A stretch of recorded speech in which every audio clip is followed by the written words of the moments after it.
সারাদিন কাজ করে ক্লান্ত হয়ে রহিম ঘরে আসতেই তার মা তাকে জিজ্ঞেস করলো, বাবা, আজ এত দেরি করলি কেন? কাজ ছিল মা, আজ একটু বেশি কাজ করতে হয়েছে। তুই এত কষ্ট করিস, আমার খারাপ লাগে বাবা। কষ্ট না করলে আমরা ভালো থাকবো কিভাবে মা?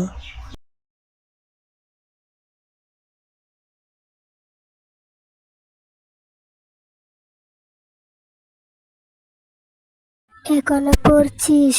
ঘুমা এবার। না মা, আমাকে পড়তেই হবে, আমি অনেক বড় মানুষ হব। রহিম, তুমি সব সময় এত ক্লান্ত থাকো কেন? স্যার, আমি কাজ করি তারপর পড়ি। রহিম, তোমার ইচ্ছা শক্তি অনেক ভালো, আমি তোমাকে সাহায্য করব। আপনাকে অনেক ধন্যবাদ স্যার।